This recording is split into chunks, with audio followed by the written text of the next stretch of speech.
Նախար իշխանը, աբխազական հեքիաթ։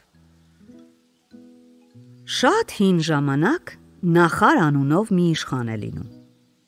Նա դաժան էր, կամակոր և ոչ ոքի չէր լսում։ Ինչ որ մտքից անցնում էր, այն էլ անում էր։ Նրան բարի խորհուրդ տալը նույնքան անօգուտ էր, որքան ջրի մեջ կրակելը։ Բոլորը, ովքեր ճանաչում էին նրան, նրա մասին այսպես էին ասում. ամբողջությամբ հորն է նման, իզուր է մայրը նրա վրա չարչարվել։ Նախարը մի աղջիկ ուներ, անունը Խիծ։ Դեռ մանկուց բոլորը գիտեին, որ նա գեղեցկուհի կդառնա։ Երբեմն իշխանն ու իր կինը աղջկան գրկում էին ու ձեռքից ձեռք տալով մտածում, գուշակություն էին անում, թե ով կարող է լինել Խիծին արժանի ամուսին, ում կարելի էր տալ նրան, երբ նա մեծանար։ Մեր աղջկա ապագա ամուսինը, ասում էր Նախարը, ոչ միայն իշխան, այլև շատ հարուստ ու խելացի մարդ պիտի լինի։ Նրանք այսպես էին դատում իրենց աղջկա բախտի մասին։ Տարին մեկ անգամ իշխան Նախարը շրջագայում էր իր լայնածավալ ու ընդարձակ տերության մեջ, իսկ նրա տերությունը շատ մեծ էր։ Մի անգամ նա դուրս է գալիս իր հերթական շրջագայության։ Նրան, բացի իր հետյալներից, ուղեկցում էին նաև իր կաթնեղբայրները։ Բավական երկար ճանապարհ գնալուց հետո, երեկոյան ուրիշ իջևան չգտնելով, իշխանը գիշերելու համար կանգ է առնում մի չքավոր գյուղացու մոտ։ Տանտերը այդ նշանավոր հյուրի համար ստիպված է լինում մորթել իր միակ կովի հորթը։ Ընթրիքից հետո գյուղացին իշխանին քնեցնում է ամենալավ անկողնում, և որովհետև բոլոր հյուրերը չէին կարող տեղավորվել այդ նեղլիկ խրճիթում,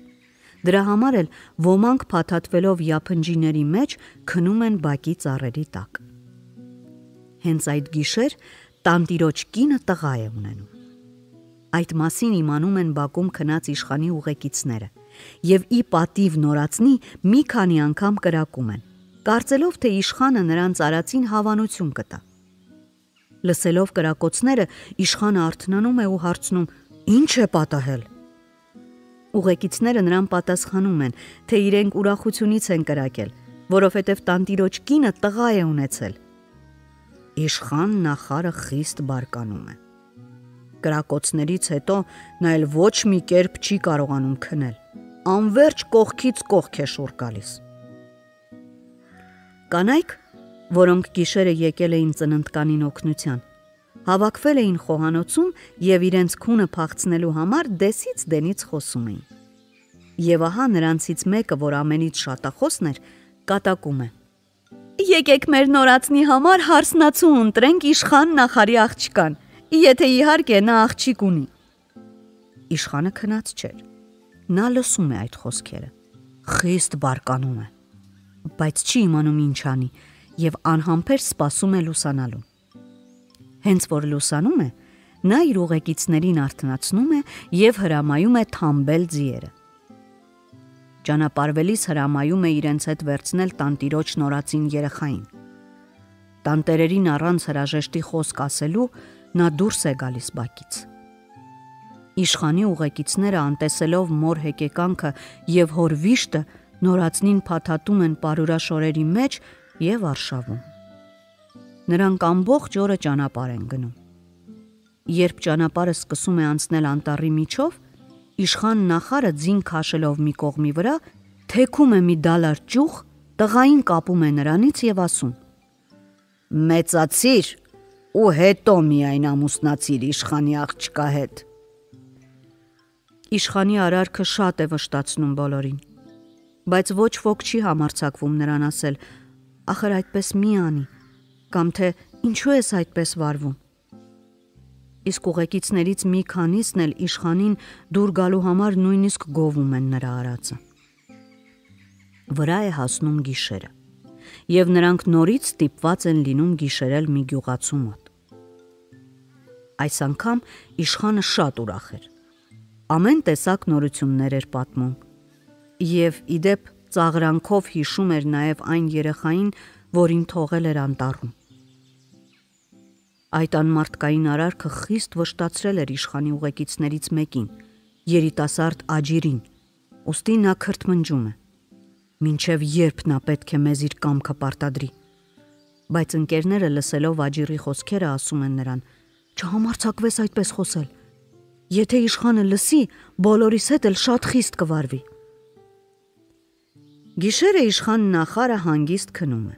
Կարծես ոչինչ չէր պատահել։ Նույնիսկ երազ էլ չի տեսնում։ Հետևյալ օրը նա շարունակում է իր ճանապարհը նույն անհոգությամբ։ Իսկ անտառում թողած տղան այնպես էր լաց լինում, որից աստղերն անգամ կարող էին արտասվել։ Նա ճյուղից կախված ճչում էր, բայց անտառի խորքում ով պիտի օգներ նրան։ Տանը պառկած խեղճ մայրն էլ այնպես դառն էր հեկեկում, որ նրա լացից քար սրտերն անգամ կճաքեին։ Հայրը արցունքն աչքերին, ձեռքերը կրծքին խաչած լուռ նստել էր։ Նրանք երկուսն էլ ոչինչ չէին կարող անել։ Այդ նույն գիշերը մի հովիվ անտառում փնտրում էր հոտից ետ մնացած այծին։ Հանկարծ նա լսում է ինչ-որ ճիչ, որը նման էր երեխայի լացի։ Հովիվը դժվարությամբ է հասնում անտառի խորքը, այնտեղին, որտեղից լսվում էր ճիչը։ Նա գտնում է նորածնին, քանդում կապերը և ճյուղից ցած բերելով, բոլորովին մոռանալով այծին, շտապում է տուն։ Երեխային տալիս է կնոջը։ Նրանք երեխաներ չունեին, ուստի երկուսն էլ շատ են ուրախանում գտնված մանկան համար։ Տղային կաթով կերակրում են և նա իսկույն քնում է։ Հովիվն ու իր կինը սիրով խնամում ու պահում են երեխային։ Անցնում են տարիներ։ Տղան մեծանում է, հասունանում։ Նրա անունը դնում են Կարշվ, որ նշանակում է գտնովի։ Նախարի պալատում ամեն օր խնջույք էր։ Մարդիկ տրաքելու չափ ուտում խմում էին։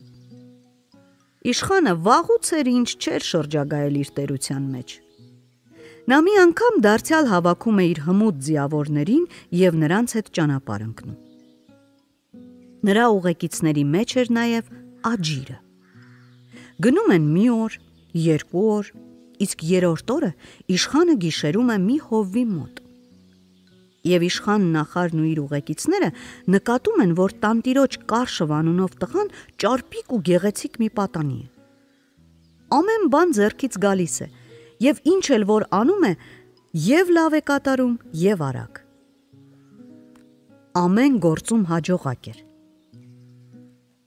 Բացի նրանից Կարշիվը նաև պերճախոս էր։ Նրա խոսելու ժամանակ սովածը կմոռանար քաղցը, ծարավը ջուրը։ Իշխանը կանչում է տանտիրոջն ու հարցնում. Ինչու ես այս լավ տղայի անունը Կարշվ դրել։ Տանտերը սկզբում ուզում էր թաքցնել, թե ինչու է տղայի անունը Կարշվ դրել, բայց վերջի վերջո պատմում է իր հոգեզավակի ամբողջ պատմությունը, թե ինչպես է նրան գտել անտառում, ծառի ճյուղից կախված, ինչպես պատահականորեն փրկել է նրան և շահել ու պահել։ Ահա թե ինչու եմ նրան Կարշվ անունով կոչել, ասում է հովիվը։ Իշխանը իսկույն գլխի է ընկնում, որ այս պատանին այն երեխան է, որին ինքը ծառից կախված թողել էր անտառում։ Շատ է կատաղում, բայց ինչ կարող էր անել։ Նա այլևս ոչ ուտել է ուզում, ոչ խմել։ Նրան միայն մի միտք էր տանջում, ինչպես ազատվել հովվի հոգեզավակից։ Նախարը ամբողջ գիշեր կրակի նման այրվելով անհամբեր սպասում էր լուսաբացին։ Վաղ առավոտյան արթնանալով նա հրամայում է ուղեկիցներին ձիերը թամբել։ Մեկնելուց առաջ իշխանը առանց պատճառի սկսում է կշտամբել Կարշվին։ Ինչ-որ պատրվակով իր մարդկանց հրամայում է բռնել ու կապել պատանում։ Նրանք հարձակվում են Կարշվի վրա, ծեծում են ու ոտքերն ու ձեռքերը կապում։ Գցեք ձիու վրա ու տարեք իշխանուհու մոտ, հրամայում է իշխանը։ Հետո իշխան նախարը նամակ է գրում և դնում Կարշվի չերկեսկայի գրպանն ու ասում. այս նամակը տվեք իշխանուն։ Հովիվն ու իր կինը դառը լաց են լինում, իրենց կոտորում, իսկ իշխան նախարը հանգիստ սղալում է բեղերը և հոգատար նայում իր ձիերին։ Դրանից հետո նա պատրաստվում է ու շարունակում ճանապարհը։ Գնում է այն գյուղը, ուր երբեք չէր եղել։ Հեծյալները, որոնք կարշվին էին տանում, կեսօրին կանգ են առնում անտառի մոտ։ Կարշվին ձիուց ցած են բերում և դնում յափնջու վրա։ Կարշվին ուղեկցողներից մեկն էլ Աջիրն էր։ Նա ընկերներին առաջարկում է մի փոքր նստել հանգստանալ, իսկ ինքը հանձն է առնում հսկել պատանում։ Հոգնած ընկերները ուրախացած պառկում են և իսկույն էլ խորը քուն մտնում։ Քնում է նաև Կարշվը։ Այդ ժամանակ Աջիրը պատանու գրպանից հանում է իշխանի նամակը։ Նամակը շոռոմուռ է տալիս, բայց իզուր։ Նա կարդալ չգիտեր։ Ախ, եթե ես կարդալ իմանայի, այդ ժամանակ կհասկանայի, թե ինչ է գրված, մտածում է Աջիրը։ Եթե որևէ վատ բան է գրված Կարշվի մասին, ես կօգնեի նրան, որ նա փախչեր, նրա հետ ինքս էլ կփախչեի, բայց թույլ չէի տա, որ այդ շունը սպաներ այս լավ պատանուն։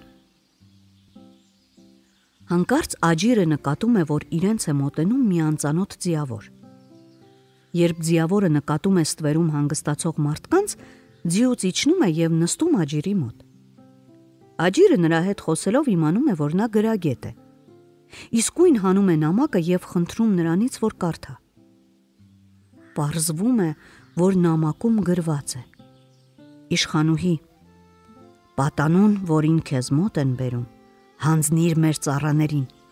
մասնավորապես քո հավատարիմ մարդկանց, և թող նրանք քո աչքի առջև սպանեն նրան, կտոր անեն և խորը թաղելուց հետո հողն այնպես տրորեն, որ հետքն անգամ չերևա։ Աջիրն իշխանի նամակը պատռում է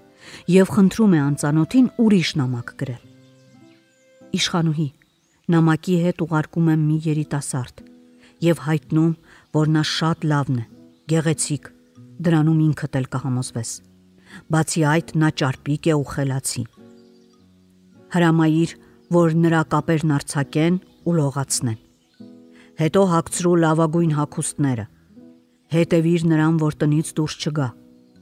Ավելի լավ փեսացու ամբողջ նահանգում ես չգտա։ Հոժարակամ նա չուզեց գալ մեզ մոտ։ Դրա համար էլ նրան կապեցի, որպեսզի ճանապարհին չփախչի։ Շտապիր նրան նշանել մեր աղջկա հետ։ Այս նամակը Աջիրը դնում է Կարշվի գրպանը, իսկ անծանոթ ձիավորը շարունակում է իր ճանապարհը։ Դրանից հետո Աջիրը արթնացնում է իր ընկերներին և նրանք նորից շարունակում են ճամփան։ Կարշվին բերում են իշխան նախարի կալվածքը և իշխանուհուն հանձնում են ամուսնու նամակը։ Իշխանուհին կարդալով նամակը խիստ զարմանում է, բայց ինչ կարող էր անել։ Եթե չկատարեր ամուսնու կամքը, դրա համար խիստ կպատժվեր։ Ուստի հրամայում է. Արձակեք այս պատանուն, լողացրեք ու հագցրեք ամենաթանկագին հագուստները։ Իշխանուհու հրամանը անմիջապես կատարվում է։ Հաջորդ օրն էլ հարսանիք են անում, որը տևում է 7 օր 7 գիշեր։ Կարշվը զարմանում է իր հաջողության վրա և գլխի է ընկնում, որ այստեղ բանը ինչ-որ ուրիշ կերպ էր սարքված։ Բայց ով և ինչի համար էր արել, նա ոչ մի կերպ չէր կարողանում հասկանալ։ Վերադարձի ճանապարհին իշխանը անցնում է իր պալատի մոտիկ մի գյուղի միջով։ Ով որ իշխանին հանդիպում է, շնորհավորում է նրան, աղջկան բախտավորություն ցանկանում։ Նախարը զարմանում է, բայց իր արժանապատվությունից ցած է համարում հարց ու փորձ անելը։ Երբ Կարշվը լսում է իշխանի գալստյան լուրը, կնոջ հետ տեղափոխվում է այն տունը, որ գտնվում էր իշխանի պալատի կողքին։ Զայրացած իշխանը ձիուց դեռ չիջած կանչում է իշխանուհուն ու հարցնում. Այս ինչ ես արել։ Այս ում հետ ես ամուսնացրել մեր աղջկան։ Ոչ թե ես, այլ դու ես արել, ցույց տալով ստացած նամակը ասում է իշխանուհին։ Իշխան նախարը կարդալով նամակը քիչ է մնում բարկությունից շնչահեղձ լինի։ Երբ ուշքի է գալիս, կանչում է բոլոր նրանց, ովքեր ուղեկցել էին Կարշվին և կատաղած հարցնում. Այս թուղթը ով է խցկել Կարշվի գրպանը։ Աջիրը պատասխանում է. Կարշվի հետ մենք 5 օր ճանապարհ ենք եկել։ Գիշերները իհարկե մենք մի փոքր ննջել ենք, իսկ ցերեկները անդադար արշավել։ Մյուս ընկերները հաստատում են Աջիրի խոսքերը։ Հավանական է, երբ դուք ճանապարհին քնել եք, ինչ որ անպիտան մարդ այս թուղթը խցկել է նրա գրպանը։ Ինչ որ է, դուք ինձ խայտառակել եք, գոռում է իշխանը։ Եվ քանի որ դուք ինձ անպատիվ եք արել, դուք ինքներդ էլ պետք է այդ խայտառակության հետքերը մաքրեք։ Հենց այս գիշեր վերջացրեք ատելի Կարշվի հաշիվը։ Լավ, մենք նրան կսպանենք, թող քո ասածը լինի, համաձայնում են Աջիրն ու նրա ընկերները։ Եթե դուք այդ անեք, միանգամայն կարդարանաք ինձ մոտ։ Միայն թե այստեղ չսպանեք, հրապուրեք նրան և որքան կարելի է հեռու տարեք, ավելացնում է իշխանը։ Այդ ժամանակ Աջիրը խոնարհ տեսք ընդունելով և ցույց տալով իբր թե հավատարիմ է իշխանին, այսպես է ասում. Կարշվը, ասում է նա, ամեն առավոտ լուսաբացին գնում է լճում լողանալու։ Մենք նրան կհետևենք և հենց այնտեղ կսպանենք։ Իսկ դու այդ ժամանակ եթե կրակոցներ լսես, իմացիր, որ մենք նրա հաշիվը փակել ենք։ Լավ, ես ականջ կդնեմ, ասում է իշխանը։ Եվ հենց որ կրակոցներ լսեմ, կգամ ձեզ մոտ, դե որպեսզի աչքովս տեսնեմ նրա դիակը։ Աջիրն ու իր ընկերները գնում են։ Հենց որ մտնում է, Աջիրը գաղտնի գնում է Կարշվի մոտ և ասում. Վաղը չգնաս լողանալու։ Իշխանի դարանակալ պահակախումբը լճի մոտ քեզ է սպասելու, և հենց որ դու մոտենաս, քեզ սպանելու են։ Այնուհետև Աջիրը պատանում պատմում է, որ Հովիվն ու իր կինը, որոնց նա ընդունում է որպես իր ծնողներ, նրա հայրն ու մայրը չեն։ Հովիվը նրան գտել է անտառում, ծառի ճյուղից կախված։ Աջիրը Կարշվին պատմում է նաև նրա իսկական ծնողների մասին, հայտնում է նրանց տեղը։ Եվ վերջապես ասում է, թե ինչպես է նա ընկել անտառ և ով է արել այդ ամենը։ Ասա, հիմա ես ինչ անեմ,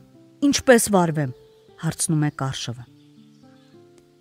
Մի քիչ համբերիր, պատասխանում է Աջիրը, այնուհետև ինքդ կտեսնես, թե ինչ պետք է անել։ Դրանից հետո Աջիրը գնում է լիճ, որտեղ դարան էր պատրաստված։ Սկսում է լուսանալ,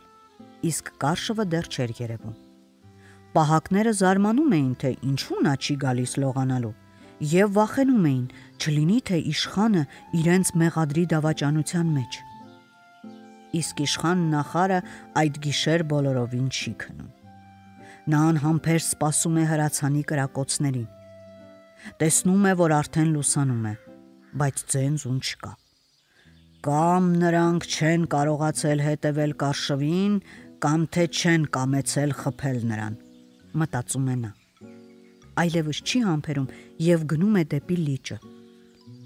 Իշխանը գնում է զգույշ շուրջը նայելով։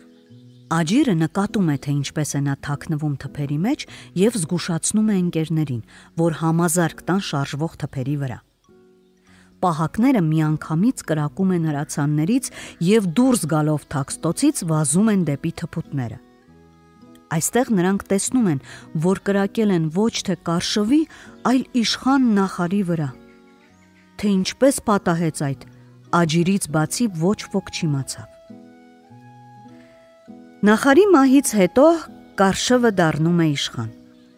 Նա առանց ուշանալու ուղևորվում է Հովվի մոտ, որին իր հայրն էր համարում։ Այնտեղ նրան այնպիսի ուրախությամբ են դիմավորում, որ կարծես թե նա մեռած տեղից էր հարություն առել։ Կարշվը իր հետ վերցնելով Հովվին ու նրա կնոջը գնում է իր ծնողների մոտ։ Աջիրը, որին դարձրել էր իր խորհրդականը, նրանից չի բաժանվում, նրանք անբաժան էին։ Կարշվի խեղճ ծնողներն արդեն ծերացել էին, բայց հենց որ իրենց որդուն տեսնում են, մոռանում են և ծերությունը, և տկարությունը։ Կարշվը ծերունիներին, մորն ու հորը, Հովվին և իր կնոջը տանում է իր մոտ, պալատ, և տեղավորում իշխանական պալատում։ Շուտով մեռնում է և նախարի կինը, իսկ Կարշվի կինը սիրում է ամուսնու հարազատներին, մտերմանում և կապվում է նրանց հետ։ Եվ այսպես աղքատ գյուղացու որդին սկսում է կառավարել երկիրը։ իսկ ժողովուրդը կատակով ասում է.